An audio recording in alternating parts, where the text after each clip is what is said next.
de alguna manera. Tal cual. ¿Crees que pasemos un segundo al tema, al impacto económico, que a mí es el tema que más a mí me preocupan dos temas? El impacto económico, que creo que va a ser muy, muy importante, sé que vos también, porque te he escuchado en algunas intervenciones, pero me gustaría repasarlo. Y después el impacto en los derechos, en las libertades, ¿no? Lo que yo digo es, lo que más me preocupa no es el coronavirus, sino lo que más me preocupa es el tiranovirus. Y en Argentina, sí, particularmente, ¿no? Sí, ahí, digamos, ahí el tema yo lo separaría básicamente en dos cuestiones, ¿no? O sea, porque si bien, digamos, el coronavirus en el... ¿Cómo es? Dame un segundo. Sí. Es un shock de oferta, digamos, que quita, digamos, personas del mercado de trabajo. Lo que es, digamos, la respuesta de política económica es distinta en distintos países, o sea, todos tienen un formato distinto. Entonces yo creo que primero hay que analizar la caracterización del shock y después, digamos, ver la política económica de cada uno de los países y después ver el caso argentino. Por eso yo lo hice en una nota en Cronista y separo en los países desarrollados el caso de Francia del caso de Estados Unidos y después voy al caso de Argentina. Concretamente vos lo que tenés es un shock transitorio negativo en la oferta. Es decir, estás ampliando, digamos, en la medida que el virus se esparce, ¿sí? Vos tenés que sacar una mayor cantidad de personas del mercado laboral y eso implica una caída del ingreso. Ahora, cuando la caída del ingreso es transitoria, vos no bajás el consumo. ¿Por qué? Porque tu ingreso permanente no está bajando mucho. En ese contexto, lo que se genera, si vos tuvieras una economía cerrada, es que básicamente se contrae el ahorro, sube la tasa de interés, cae la demanda de dinero y suben los precios. Eso es lo que pasa en una economía cerrada. Vos tenés como muchas de las, en general, más o menos abiertas, pero son abiertas, en especial los países desarrollados, en tanto y en cuanto se empiece a generar una presión sobre la tasa de interés, se produce un ingreso de capitales. Entonces, no sube la tasa de interés, no suben los precios, pero vos tenés un desequilibrio en la cuenta corriente para sostener tu nivel de consumo. Y como el virus tiene una característica estacional, digamos, cuando le impacta a uno, no, digamos, vos estás contra estación y lo podés compensar, por decirlo de alguna manera, y es factible hacerlo. O sea, ese, digamos, es la caracterización de la economía por el lado de la oferta. Y después, digamos, países como Estados Unidos tienen una cuestión adicional, y es que cuando la gente se asusta y aumenta la aversión al riesgo, aumenta la demanda de los activos emitidos por el gobierno americano.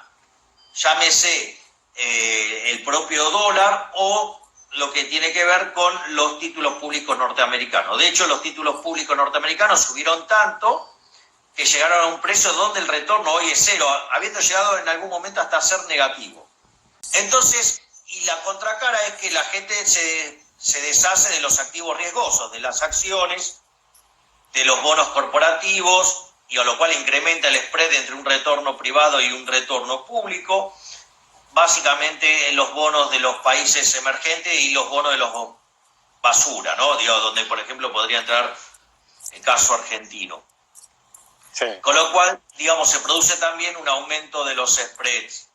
Entonces, ¿qué es lo que hizo, por ejemplo, Trump frente a esto? Trump, frente a la caída de la cantidad de trabajadores, fruto de lo que es el aislamiento o personas que se enferman y producen menos, generó una baja de impuestos sobre la oferta. ¿Para qué? Para tratar de compensar al menos parcialmente el efecto contractivo de la salida de gente del mercado laboral. Sí. Pero si bien la respuesta no es instantánea, es una respuesta, digamos, por el lado correcto, por decirlo de alguna manera.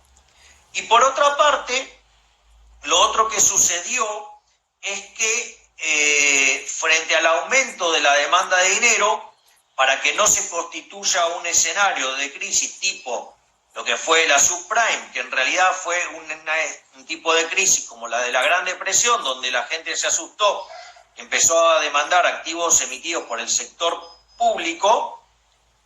Lo que pasa es que la velocidad de circulación del dinero en la Gran Depresión cayó 25%, y la Reserva Federal, en lugar de expandir la cantidad de dinero, la contrajo. Es algo que está en el libro La historia monetaria de los Estados Unidos, está en el capítulo de Friedman y Schwartz, Sí.